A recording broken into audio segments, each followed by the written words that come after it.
தேங்காய் எண்ணெய் வந்து இயற்கையான ஒரு மாய்ஸ்சரைசர் தான். ஆனால் அதில் இருக்கக்கூடிய பிரச்சனை என்ன அப்படின்னா, எல்லாருக்கும் வணக்கம். நான் டாக்டர் கார்த்திகேயன். சுட்டெரிக்கும் இந்த வெயில் இருக்குது பார்த்தீங்களா, இந்த வெயிலில் வந்து நம்ம சரியான அளவு தண்ணி குடிக்கிறோமா அப்படிங்கிறது ரொம்ப முக்கியமான விஷயங்க. தயவு செஞ்சு இந்த ஒரு விஷயத்தை பண்ணுங்க. யூரின் போகும்போது உங்கள் சிறுநீரோட நிறம் என்ன கலரில் இருக்குது அப்படிங்கிறத தயவு செஞ்சு பாருங்கள். நம்ம இந்த மாதிரி வெயிலில் நடக்கிறோம் அப்படின்னு அவசியம் கிடையாதுங்க. வீட்டுக்கு உள்ளே இருந்தால் கூட நம்ம வந்து இந்த விஷயத்தை செக் பண்ணுறது ரொம்ப ரொம்ப அவசியம். பார்த்திங்களா, நம்ம வந்து ஒரு ப்ரொடெக்ஷனுக்கு ஒரு கேப் கூட போட்டிருக்கிறோம். ஏன்னா வீட்டுக்குள்ளே இருந்தாலும் இந்த வெயிலோட தாக்கம் அனல் அப்படிங்கிறது இருக்குங்கிறதுனால உங்கள் சிறுநீரோட நிறம் வந்து ஒரு முக்கியமான ஒன்லி ஒன் இண்டிகேட்டருங்க. இது வந்து என்ன கலரில் இருக்குது. சாதாரணமாக வந்து கலர் இல்லாமலோ இல்லை வெளிர் மஞ்சள் நிறத்தில் இருந்தால் ஸ்ட்ரா கலர்னு சொல்லுவோம். இது வந்து ரொம்ப நார்மலான நிறம். அப்போ நீங்கள் தண்ணீர் அளவுகள் சரியாக குடிக்கிறீங்கன்னு அர்த்தம். ஆனால் ஒரு நாளில் வந்து நீங்கள் சிறுநீர் போகும்போது அடர் மஞ்சள் நிறத்தில் டார்க்காக கொஞ்சம் லைட் எரிச்சல் கூட தேவையில்லைங்க. நீங்கள் அந்த அடர் மஞ்சள் நிறத்தில் ப்ரௌன் நிறத்தில் போனாலே நீங்கள் தண்ணி குடிக்கலன்னு அர்த்தம். தயவு செஞ்சு புரிஞ்சுக்கோங்க. வெயிலில் வேலை செய்கிறீங்க, வெயில் ரொம்ப அதிகமாக இருக்குங்கிறதுனால இந்த ஒரு விஷயத்தை மட்டும் பண்ணுங்கள். தண்ணீர் கரெக்டாக குடிச்சிங்கன்னா அந்த சிறுநீரோட நிறம் வெளிர் மஞ்சள் நிறத்துலையோ நிறம் இல்லாமலோ போகும்.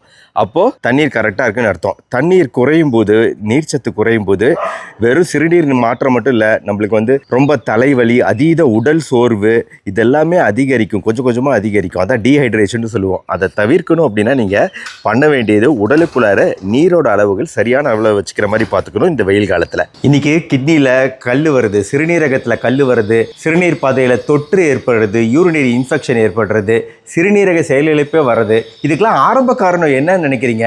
இதுதாங்க காரணம். தண்ணி குடிக்கிறதையே நம்ம மறந்துடுறோம் நிறைய டைம். அதுவும் இந்த மாதிரி காலகட்டத்தில் மறந்துட்டிங்கன்னா இது பிற்காலத்தில் வந்து சிறுநீரக கோளாறுகள் ஏற்படுவதற்கு ஒரு மிகப்பெரிய காரணியாக அமையுது அப்படிங்கிறத தயவு செஞ்சு புரிஞ்சுக்கிட்டு சரியான அளவில் தண்ணீர் குடிங்க. ரெண்டாவது விஷயம், உடம்பு உள்ளே சொல்லிட்டோம். உடம்போட மேற்புறமான நம்ம முகம், தோல் பகுதிகள் ஈஸியாக டேமேஜ் ஆக வாய்ப்பு இருக்குது. அதுக்கு நான் சொல்லக்கூடிய ரெமெடி பார்த்தீங்களாங்க, இந்த ரெமெடி தாங்க. இதை தான் நம்ம யூஸ் பண்ண போகிறோம். இந்த இயற்கையான ஒரு விஷயத்தை நம்ம யூஸ் பண்ணணுங்க. கற்றாழை உங்கள் எல்லாருக்குமே தெரியும். அதாவது அதிகமாக வெயில் இருக்குங்கிறதுக்காக எந்நேரமும் தண்ணி வந்து போட்டு நம்ம முகத்தை வெறும் தண்ணியில் கழுவுறது கூட நல்லது கிடையாதுங்க. ஏன் அப்படின்னா வெறுந்தண்ணி கூட அது கடினத்தன்மை கொண்டதாக இருக்குது. ஹார்ட்னஸ் ஆஃப் வாட்டர் என்னன்னு தெரியாது நம்மளுக்கு. சாஃப்டான வாட்டராக இருந்தால் கூட பரவாயில்ல. அதனால் கடினத்தன்மை கொண்ட நீர்லாம் வந்து நம்ம முகத்துவாரங்களை அடைச்சிடும். அடைக்கிறதுனால வந்து நம்மளுக்கு ஈஸியாக வந்து பிரச்சனை அதிகமாகும். அதனால்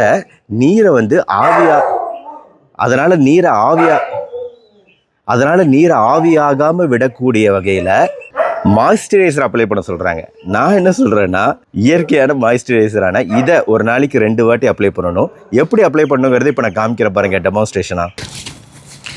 இப்போது கற்றாழை தாங்க இதுக்கு பெஸ்ட்டு சூட்டபிள் மெத்தடு. ஸோ ஒரு பெரிய கற்றாழையாக இருந்தால் பரவாயில்ல. நம்ம வீட்டில் வந்து ஒரு சின்ன கற்றாழை தான் இருக்குது. இதில் இருக்கிறதுலே பெருசான ஒரு கற்றாழையை எடுத்துக்குவோம். ஸோ இந்த கற்றாழையை கட் பண்ணும்போது மஞ்சள் நிறத்தில் வருது பார்த்தீங்களா, இது என்னது தெரியுங்களா? இது வந்து அலர்ஜி ஏற்படுத்தக்கூடிய ஒரு விஷயம். இந்த மஞ்சள் நிறத்தில் இருக்கிறது அலர்ஜன்ங்க. அதனால் பாருங்கள், இப்போ வடியுது பார்த்தீங்களா? இதை கட் பண்ண பின்னாடி அப்படியே ஒரு 1/4 மணி நேரம் இதை அப்படியே வச்சுருங்க. வச்சுட்டிங்கன்னா இதில் இருக்கக்கூடிய மஞ்சள் நிறம் ஃபஸ்ட்டு வடிஞ்சிரும். ஸோ கட் பண்ணியாச்சு, எடுத்துகிட்டு போகிறோம் கழுவிட்டு. அட்டியப்பா என்ன வெயிலுங்க. வெயிலுக்கு இந்த பானையை நீங்கள் வச்சுட்டிங்க அப்படின்னு நினைக்கிறேன். பானையிலேருந்து சொட்டு சொட்டாக தண்ணீர் ஊற்றுது. இதையும் கொஞ்சம் நேரம் வச்சுருப்போம். அப்படியே இந்த பானை மேலேயே இந்த கற்றாழையை சாய்ச்சி வச்சுருப்போம். ரொம்ப நேரம் வச்சாச்சுங்க. வச்சிட பின்னாடியும் பெருசாக ஒன்றும் இதில் வரலை. அதனால் நம்ம இப்போது ப்ராப்பராகவே கட் பண்ணி கழுவிடுவோங்க. உங்களுக்கு தெரிஞ்சிருக்கும் இதை எப்படி கட் பண்ணுறது அப்படின்னு சொல்லிட்டு. நம்ம சைடில் இதோட அந்த முள் போன்ற அமைப்பு இருக்கு இல்லையா, இதை வந்து நம்ம கட் பண்ணி எடுத்துருவோம். ஃபுல்லாக கட் பண்ணி எடுத்துருவோம். அது நம்மளுக்கு தேவையில்லை. அடுத்து மேலே இருக்கக்கூடிய இந்த தோல்களையும் நம்ம கட் பண்ணி எடுத்துருவோம். முடிஞ்ச அளவு கொஞ்சம் டெப்த்தாகவே வச்சு கட் பண்ணி எடுத்துடலாம். கற்றாழை வேஸ்ட் ஆகும் அப்படின்னு நம்ம பார்க்க வேண்டியதில்லை. டெப்த்தாகவே கட் பண்ணி எடுத்துடலாம். ஏன் அப்படின்னா இந்த மஞ்சள் நிற திரவம் நான் காமிச்சேன் பார்த்தீங்களா, அது நம்மளுக்கு ஆகாதுங்க.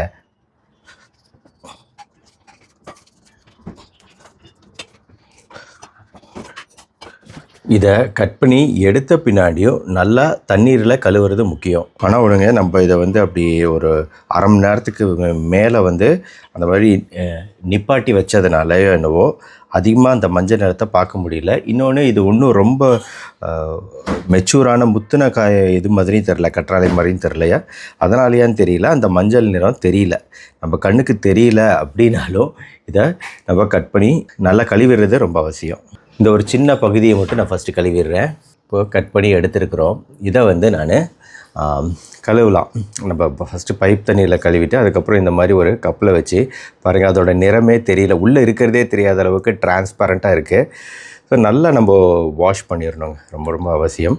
இதை நல்லா வாஷ் பண்ண பின்னாடி இது காமிக்கிறதுக்காக ஒரு சின்ன பவுலில் காமிச்சிருக்கேன். கொஞ்சம் பெரிய பவுலில் நல்லாவே நீங்கள் நல்லா கழுவி எடுத்துருங்க. கழுவி எடுத்து நல்லா நொங்கு மாதிரியே வந்து டிரான்ஸ்பேரண்ட்டாக இருக்கிற மாதிரி பார்த்துக்கோங்க. அதுக்கப்புறம் இதை எப்படி நம்ம யூஸ் பண்ணணும். திக்கான இந்த ஸ்லைஸை இங்கே பார்த்தீங்கன்னா சைடில் பார்த்தீங்கன்னா தெரியுது, ரொம்ப திக்காக இருக்குது. இந்த மாதிரி திக்கான ஸ்லைஸை வந்து நம்ம அப்படியே வந்து ஃபேஸ் மேலே வைக்கலாங்க.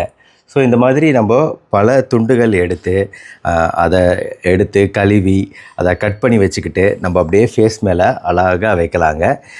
வச்சுட்டு இதை வந்து காலையில் இன்னும் மெல்லிசான ஸ்லைஸாக பண்ணிக்கிட்டு வச்சுருக்கலாம். இரவு நேரத்தில் வந்து கொஞ்சம் திக்காக இந்த மாதிரி திக்காக இருக்கிற மாதிரி வைக்கிறது நல்லது. மாய்ஸ்சரைசிங், இயற்கையான மாய்ஸ்சரைசிங் கிடைக்கும். இதுக்காக பெரிய செலவு பண்ண தேவையில்லை. இயற்கையாக கற்றாழை அப்படிங்கிறது பல வெப்பமண்டலத்தில் வளருது அப்படின்னா இயற்கை நம்மளை சுற்றி அந்தந்த காலநிலைக்கு ஏற்ப மருந்தையும் சேர்த்தே கொடுத்துருக்கு. அதை நம்ம கரெக்டாக யூஸ் பண்ணிக்கிட்டோம்னா போதும். அந்த மாதிரி ஒரு விஷயந்தான் கற்றாழை. இதை நம்ம வந்து நம்ம காலு கீழே வளர்ந்துருக்கு, அதை நம்ம கண்டுக்கிறது கிடையாது. மெடிக்கல் ஷாப்புக்கு போய் ரொம்ப காஸ்ட்லியாக மருந்து வாங்கி நம்ம முகத்தை பளபள பார்க்கணும் அப்படின்னு நினைக்கிறோம். ஆனால் இந்த மாதிரி இயற்கையான விஷயங்களை நம்ம யூஸ் பண்ண மறுக்கிறோம். சரி டாக்டர், காலையில் நைட்டு எல்லா நேரமும் யூஸ் பண்ணணும் அப்படின்னு சொல்கிறீங்க. ஸோ நம்ம எல்லா நேரமும் போய் கட் பண்ணி எடுத்து கழுவிட்டு இருக்க முடியுமா? யூஸ் பண்ணலாம். ஃப்ரிட்ஜில் வச்சு யூஸ் பண்ணலாம். ஒரு வாரம் வரைக்கும் ஃப்ரிட்ஜில் வைக்கலாம். கட் பண்ணி நல்லா கழுவி இந்த மாதிரி துண்டுகளாக ஸ்லைஸ் பண்ணி வச்சுக்கிட்டிங்க அப்படின்னா இதை வந்து நம்ம அப்ளை பண்ணலாம். காலையிலையும் நைட்டும் அப்ளை பண்ணலாம். ஒரு வாரத்துக்கு தேவையானதை நீங்கள் எடுத்து சேமித்து வச்சுக்கோங்க. கற்றாழையை நிறைய வளர்க்க பாருங்கள். உங்கள் வீட்டை சுற்றி எல்லா இடத்துலையும் சாதாரணமாக தண்ணி ஊற்றாமல் வளரக்கூடிய ஒரு செடி. முகத்தில் போடக்கூடிய ஒரு விஷயம் அப்படிங்கிறது கற்றாழைங்க. அதனால தான் இதை நான் ஸ்பெசிஃபிக்காக சொன்னேன். தேங்காய் எண்ணெய் வந்து இயற்கையான ஒரு மாய்ஸ்சரைசர் தான். ஆனால் அதில் இருக்கக்கூடிய பிரச்சனை என்ன அப்படின்னா, முகத்தில் போட்டோம்னா அது நம்ம முகத்தில் இருக்கக்கூடிய துவாரங்கள் அதெல்லாம் போய் அடைச்சிக்கும். அப்புறம் தேவையில்லாத பிம்பிள்ஸு வேறு பிரச்சனையெல்லாம் வரும். அதனால் தேங்காய் எண்ணெய் உடம்பில் அப்ளை பண்ணலாம். நீங்கள் குளித்து முடிச்ச பின்னாடி கொஞ்சம் நேரம் கழித்து உடம்பில் அப்ளை பண்ணால் உடம்பில் இருக்கக்கூடிய துகள்களை அந்தளவுக்கு அதை அடைக்காது. ஈரப்பதத்தை மெயின்டைன் பண்ணக்கூடிய ஒரு விஷயம் தேங்காய் எண்ணெய். நீங்கள் தேங்காய் எண்ணெயை உடம்புக்கு யூஸ் பண்ணுங்கள். முகத்திற்கு கற்றாழை யூஸ் பண்ணுங்கள். தேங்காய் எண்ணெயை தடவுறது வந்து அவ்வளோ அட்வைசபிள் கிடையாது. கண்டிப்பாக கமெண்ட் செக்ஷனில் உங்களோட கருத்துக்களை நீங்கள் தெரிவிக்கணும். அதுதான் எனக்கு உற்சாக டானிக் அப்படிங்கிறது பல வாட்டி நான் சொல்லியிருக்கிறேன். ஒவ்வொரு வாட்டி கமெண்ட் செக்ஷனில் எழுதணுமே அப்படின்னு கவலைப்படாமல் எந்தெந்த வீடியோ உங்களுக்கு பிடிச்சிருந்தாலும் அந்தந்த வீடியோ கீழே தயவு செஞ்சு கமெண்ட் செக்ஷனில் எழுதுங்க. அது எனக்கு ஒரு பெரிய ஃபீட்பேக், இன்னும் கொஞ்சம் என்னை இம்ப்ரூவ் பண்ணிக்கிறதுக்கு. 2 ப்ராக்டிக்கல் டிப்ஸ் தான் இன்றைக்கி நான் சொல்லியிருக்கேன். ஒன்று, தண்ணீர் குடித்து உடம்போட உள்புறத்தையும் நீர் சத்து மிக்கதாக வச்சுக்கிறது.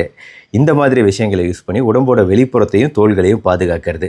இந்த 2 சிம்பிளான டிப்ஸை நீங்கள் உங்கள் ஃப்ரெண்ட்ஸ் அண்ட் ரிலேட்டிவ்ஸ்க்கு ஷேர் பண்ணுங்கள். பிடிச்சிருந்துச்சுன்னா லைக் பண்ணுங்கள். இதுவே வந்து ஒரு பெரிய விஷயங்க. உங்களோட ஆரோக்கியத்தை பாதுகாக்கிறதுல எதிர்காலத்தில் கூட சிறுநீரக கோளாறு வராமல் பாதுகாத்துக்கணும்னா இந்த மாதிரி விஷயங்களை எல்லா நேரமும் மனசில் வச்சு கடைப்பிடிங்க. மறுபடியும் நாளைக்கு பார்ப்போம். நன்றி, வணக்கம்.